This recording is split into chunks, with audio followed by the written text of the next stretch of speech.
You are listening to the Real Faith Stories podcast, interviews with people who chose to boldly follow their faith. I'm your host, Brian Robinson. Now, let's meet our guest and hear their story.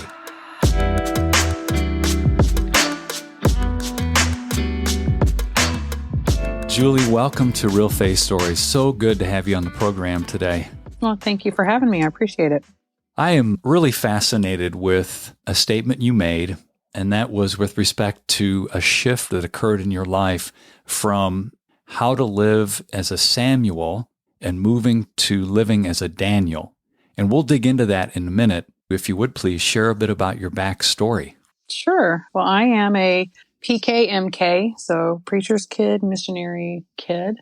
So people ask me where I'm from, and it's like being a military brat. It's like I'm from nowhere and everywhere. I picked Texas as home because that's where I was born, and we did live in Texas for a period of time. And my grandmother's house was, for a period of my life, the most constant thing. And she lived in Texas, so that's where I'm from, and that's certainly where my mother was raised. And when you're raised by a woman from Texas, you are a Texan. So. Do you have the Texas star on your front door still? I don't, but I'm proud to be from Texas. It's a great place it's an interesting mindset and culture to be from, and then to experience how that translates out to the rest of the world when you get the opportunity to travel around the country and around the world. It's pretty fun.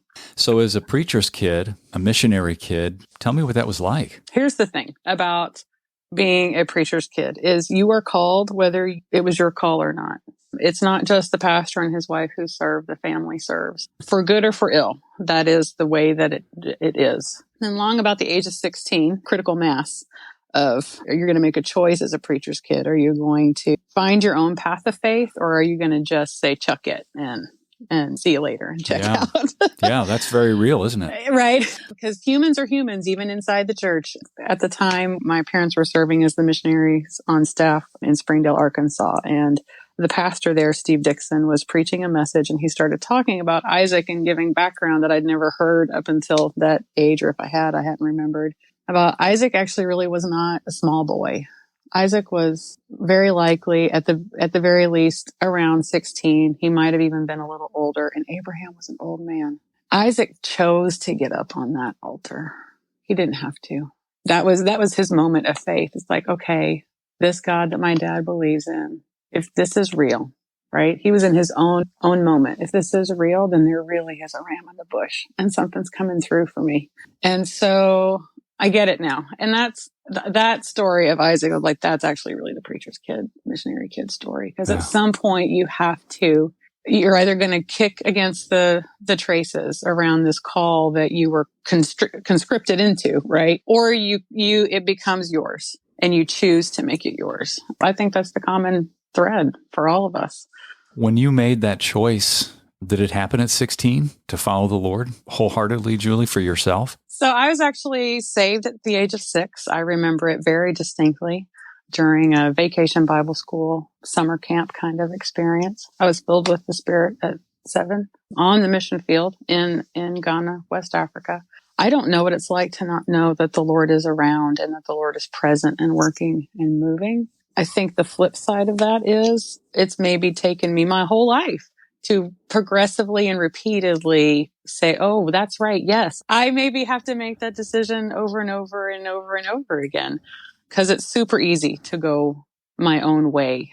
So fast forward up into your 20s, did you wind up going to college, or what was your walk experience into, quote, adulthood? I did not go to college. My parents, what they did on the mission field is they planted Bible colleges. And so I had, unbeknownst to me at the time, I had actually really already received a pretty heavy-duty theological training. So I went looking around to see where I could go to a Bible school and get a degree, and I found myself super disenchanted with the curriculum because it was kind of light on the Bible.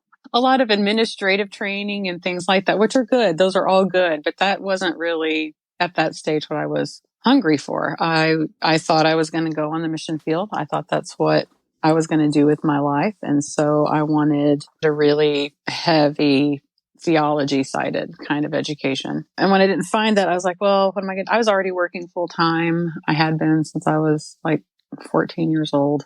And then I'd also been offered a full ride scholarship to the University of Arkansas.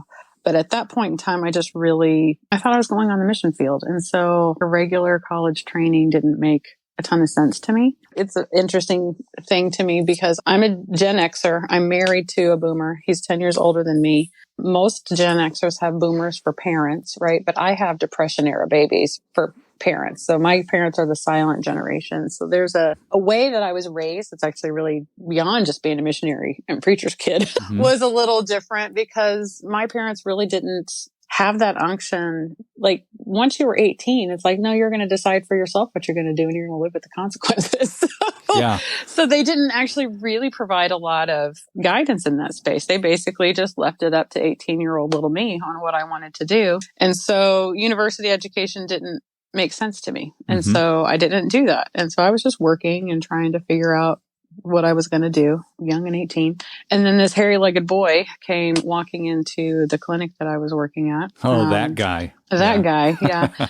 And he was a YWAMer. So we met in March of 1990 and were married in December of 1990. And then I was supposed to need all kinds of medical intervention to have children. And so we do what married people do, particularly newlyweds. 2 months after we got married, I was pregnant with our first daughter. And so then that really set the course. The baseline course for the next 25 years was making decisions that were the best.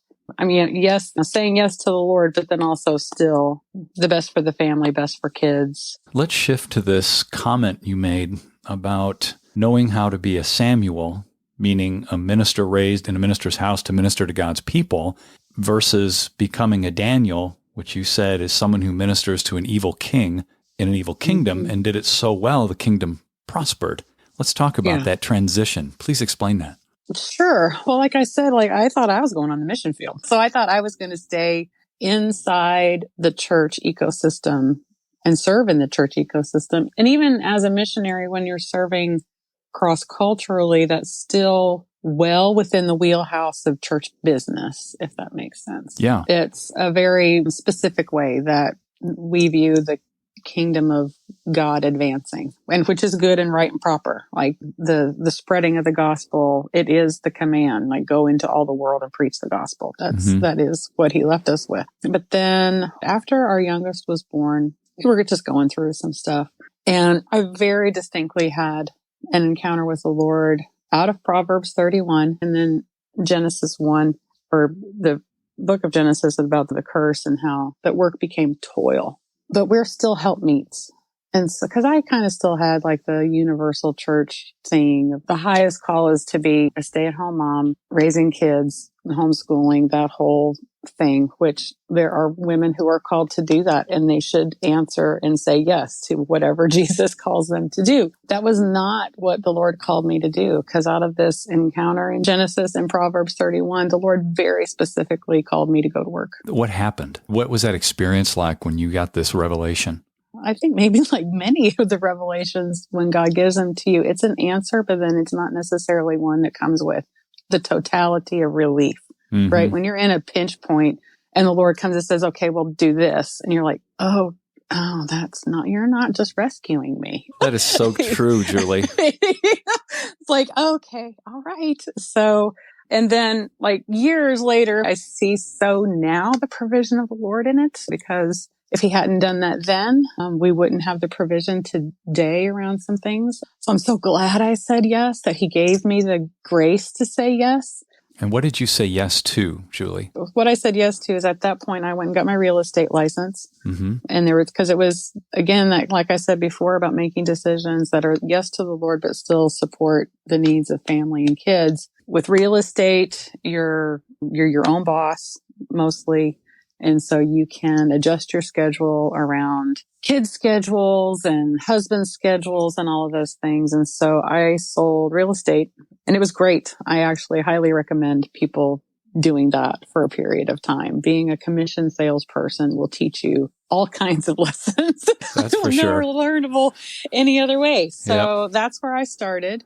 And that began actually really, it was the trial by fire of, oh, I have to show up as a whole person, as a believer, right? I have to show, because we also lived in a smallish community. Mm-hmm. So everybody knows you. They know your kind of baseline, what ought to be your baseline kind of moral ethical code. And then you're put in these situations where it gets tested, and it gets sort of tested on not a wholly public playing field, but not totally in private either. And so you really have to learn how to show up as the totality of who you are, a moral and ethical person, because you're going to continue to run into these people that you're either helping them buy or sell a house, or they're the people across the table from you in the negotiation spectrum. You're still going to, this is your community.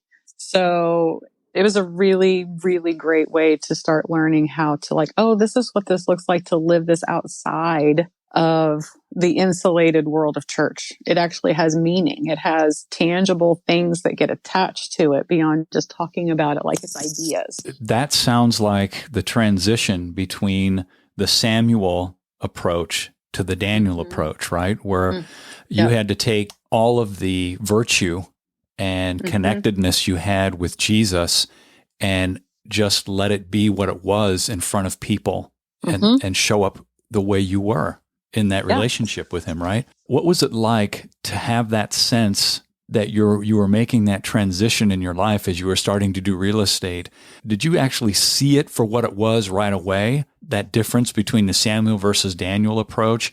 Or did that just come kind of slowly as you were moving into that space of being an agent? I think it's both and. I think I recognized in the moment, like, oh, and honestly, being a missionary's kid helped me. It's like, oh, because I recognized pretty early, it's like, oh, the church thinks that the American church thinks that we exist inside American culture. But if you're insulated inside the church, you don't realize how cross-cultural it is to be a Christian in the United States. We are not living by the same understanding of words, much less the actions attached to those words.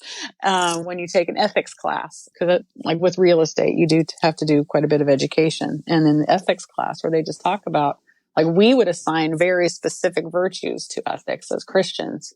But when you're taking an ethics class, no, everyone has ethics. They might be bad ones.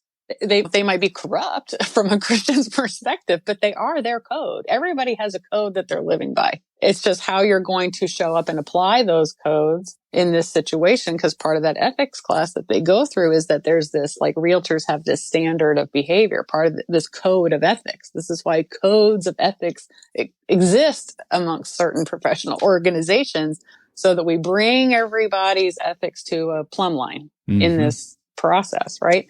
So I saw it, but as far as like being able to put it into the words of moving from Samuel to Daniel, I think that's really only come in the last few years, as I've seen as my professional life has progressed and gone, oh, you've just drawn me further out into the waters. And there does come a point where maybe I was like dipping back and forth, still mostly Samuel, or spending more time still with the Samuel hat on inside the walls of the community. But that's not the case anymore. I spend more time now away from the community and separated from the things that historically the church would say ground you. And they do ground you. I'm not saying that that's wrong. I'm just saying it's like I don't actually have the same access to the ease of that anymore, because where the Lord has called me to serve has different demands, and it's not a compromise. I'm not compromising anything in prioritizing that, if that makes sense.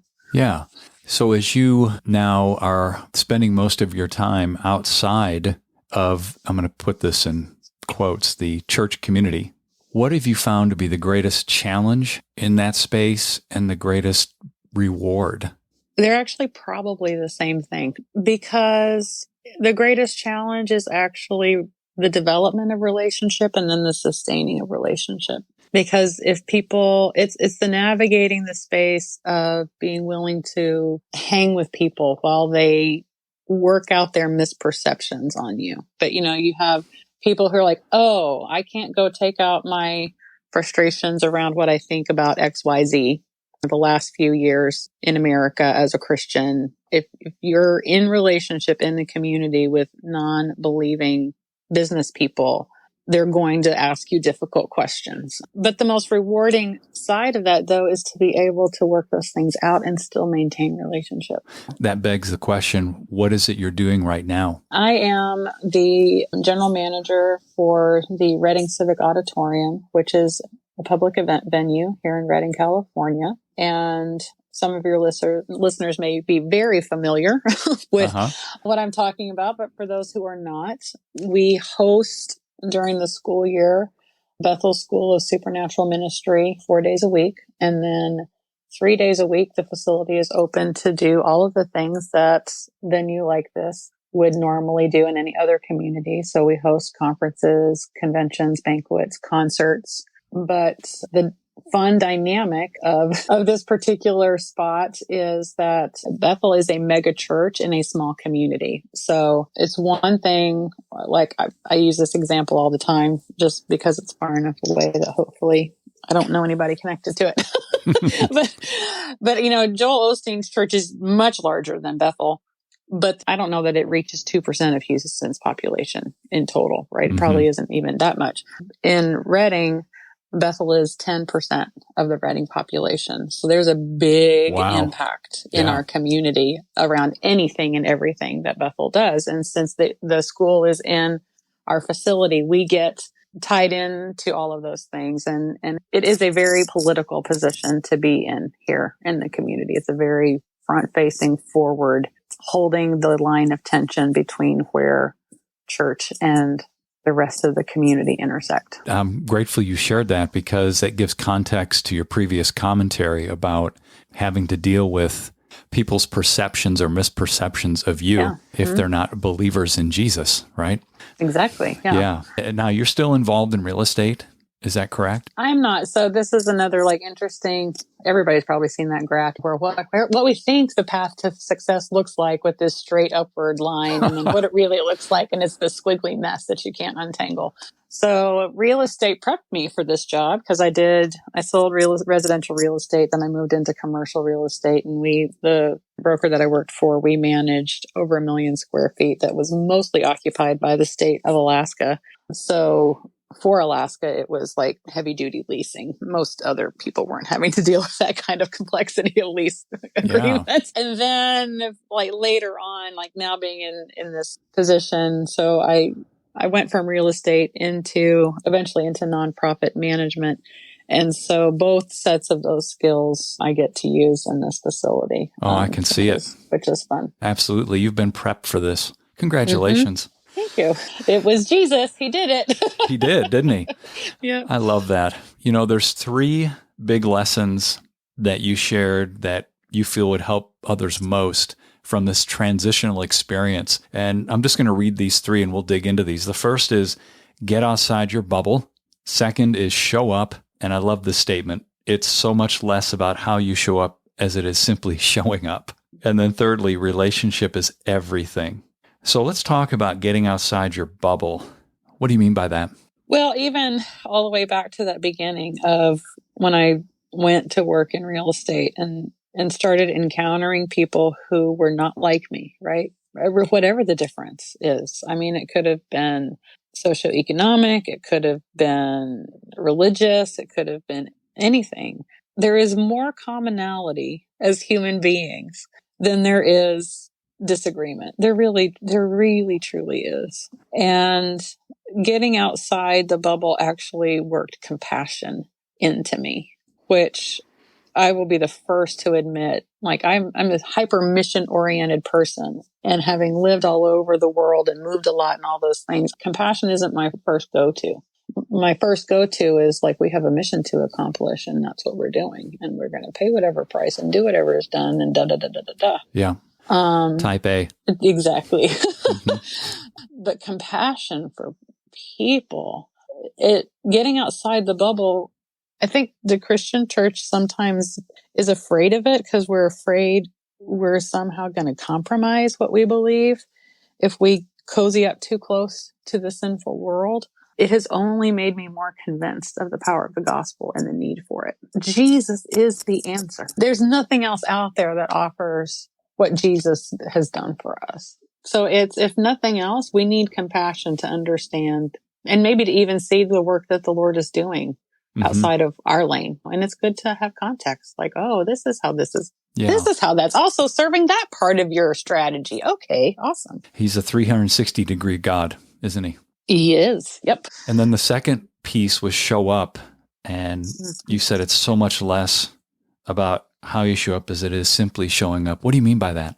I mean, this is a lesson I'm still learning. Like somebody said this to me the other day, that perfection is the enemy of good. And I am a person who, like, I want to show up as the best version of me every time, all the time. If I miss that mark, I tend to spend too much time castigating myself for how it should have been better, I should have been better, and perceiving outcomes that weren't my prescribed outcome as personal failure, which has prohibited me at times in the past from showing up all the time when I needed to show up. And that's really not an option today. I don't think that's just me. I think this is part of the thing that we're all communally facing in the world today is like, there's a world in need. We're in need, and you have to show up, and it might not be perfect.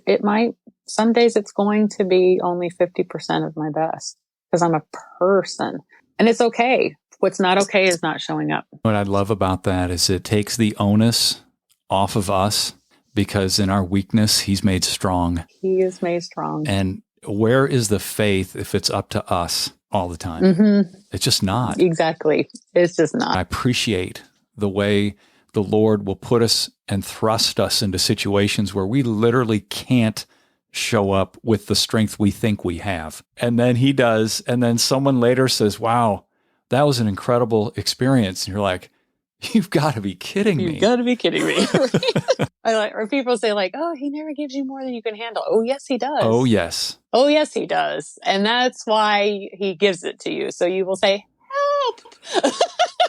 Exactly. I'm just going to say that. And then you said relationship is everything. And it's not just interpersonal relationships. So what do you mean by that? We're not sitting here, each of us in our respective locations, having a conversation without trees outside, putting off oxygen so that we can breathe. And we then put off carbon dioxide so the tree can breathe. The importance of relationship, the Lord has woven into the fabric of everything we touch and come in contact with, even if it's not another person. Like you can't go out into the wilds of the most remote place on planet Earth and exist outside of some kind of relational component going on. That's powerful. He made us interdependent. He made the universe interdependent. He's communicated a core value to me. The core value is relationship, which makes total sense. He's a triune God who existed in communion with himself, right, for eternity past. And this relationship produced creation. So we're birthed from it. We're birthed into it. And it's this core value. So if you take that core value and then you lay that core value over all of humanity, how much more important is relationship then over this component of how we relate one to another? Because humanity in its most deprived and sinful state is still the most valuable thing to him of all of his creation. He said ahead of time, I will pay that price for this, even if it goes wrong, even if it goes absolutely haywire, with all of the things that can happen and that will happen. This is what I will do to redeem it.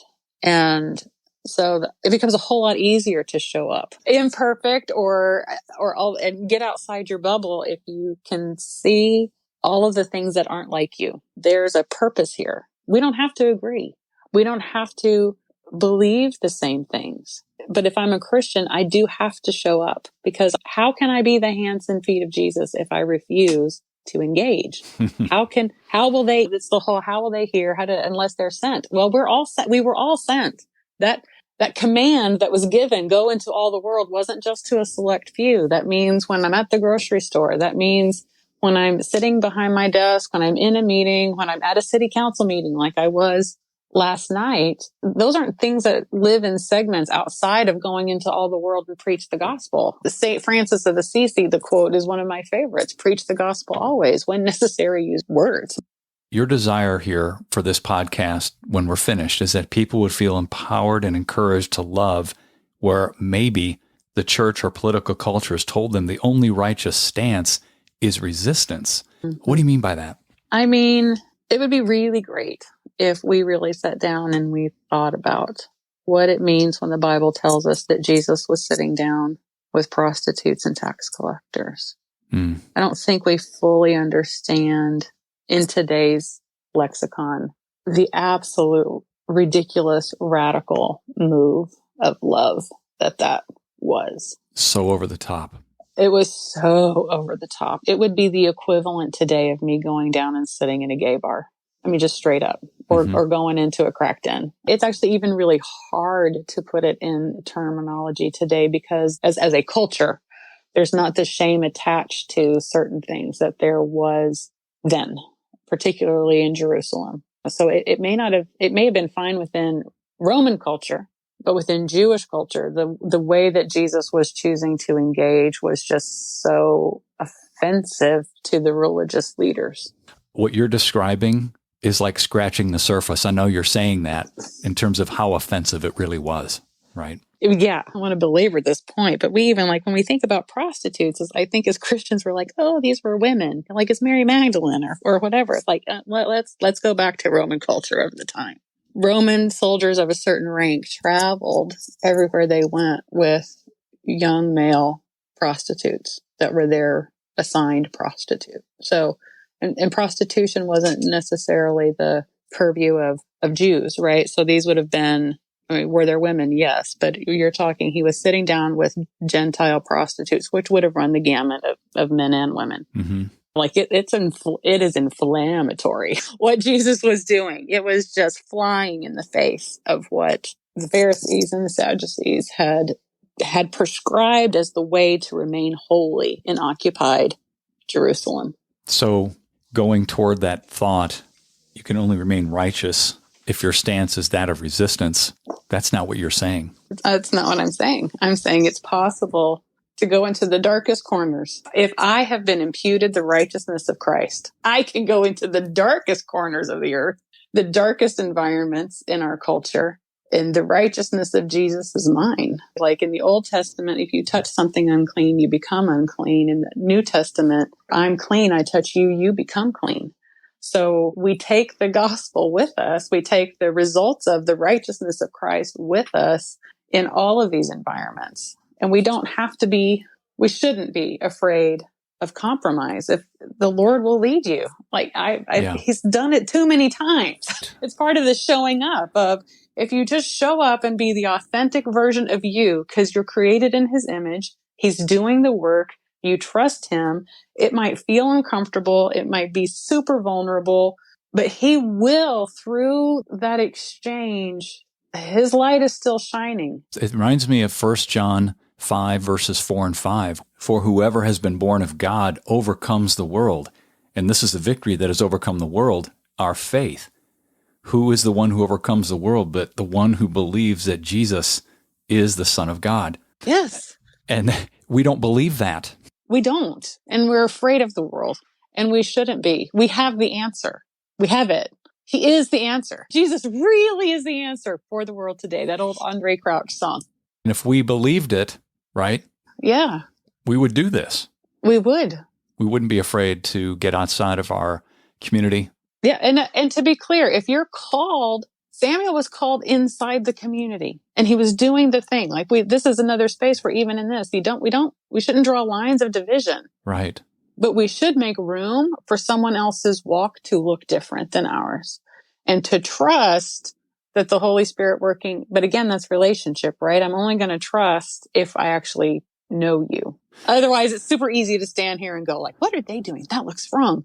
Yeah. And we're all subject to that kind of thinking. When there's absence of information, we tend to throw monsters into it. Some are called inside the walls, and that is exactly what they're supposed to be doing. I have come to understand that the work of the spreading of the gospel is not confined to evangelists, pastors, ministers, missionaries. The bulk of the work is happening in the marketplace. It's happening on the street. It's happening with your neighbor.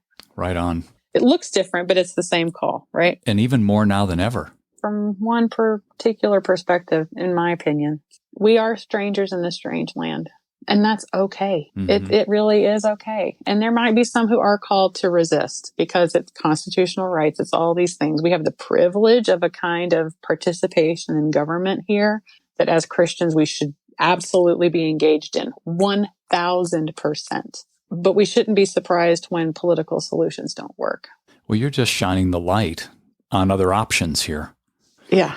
As we finish up here, what would you say is your life's message right now, Julie? My life's message right now is, it really is about that showing up piece. It's about being vulnerable and available and allowing myself to be a work in process openly, that he is redeeming something out of that. It's okay to not have it all together. And that actually might be more valuable to him for me to be honest about not having it all together. Absolutely. Yeah. I know you're not all over social media, but how can people get in touch with you? Sure. Like on Instagram, if people want to reach out, my account is private, but if they send a request with a message or something that's in connection to this, then I will accept the request. I have better things to do than to go down all of those rabbit holes. And I do weirdly sit in a kind of public position. So I've, made choices so that, my personal thoughts and opinions don't hijack missions and objectives that are outside of just my own personal being. But that would be the best option. I'm at JC Dyer is my Instagram handle. Okay. Thanks, Julie. Appreciate that. If you would please, as we finish, pray for our listeners, would appreciate that so much. Sure. Well, Lord, I just want to thank you for this time. And I thank you that you assigned who was listening today or who this is going to be recorded, whoever hears this podcast. You knew that was happening. You knew what was going to be shared was going to provide a solution or an answer or comfort for them in where they are in their walk with you in this thing called life and how to navigate all of the conflicted spaces. And Lord, I just want to speak to all of the Daniels out there who feel misunderstood and isolated from their people. Lord, you would just bring people into their lives that see them, who understand and have insight into what they're doing and the why they're doing, and that will lock arms with them in friendship and will not just like internally be like, oh, that's great work, but that they would affirm these Daniels in the role that they are playing in being the hands and feet of Jesus in their particular sphere. Lord, I just ask that you would infuse everyone who's listening with the courage to say and the grace to say yes to wherever they are being called. If it's a Samuel inside the walls and inside the culture of the community, that is amazing. If it's Daniel's out into the treacherous waters of whatever this is that we live in today, the same for them, Lord. And I ask for that you would just gird your church up. You would gird your body up. Into not being caught up in, well, I'm a finger, I'm a toe, I'm a hair follicle, but you would give us an appreciation for the diversity of this body that you have called yours and that you are the head of, and that we would instead look for ways that we can support the work of the other members. And Lord, I just ask that you would pour out your grace and your compassion and your love for our country, for our communities, for the world. You did all of this for people.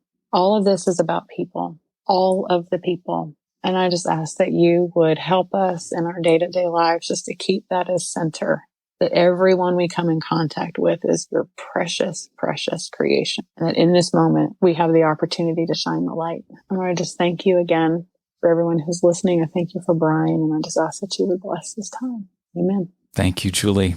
So rich. Appreciate you sharing your heart. Absolutely. This was fun. Hey, everyone. Thanks for listening. Please make sure you subscribe to the show and share this with someone you believe would be encouraged and motivated by these stories. Until next time, I'm Brian Robinson reminding you that the greatest decision you could ever make is to ask Jesus Christ to become the Lord of your life. If you haven't done that, read Romans chapter 10, verses 9 through 11. Thanks again for listening.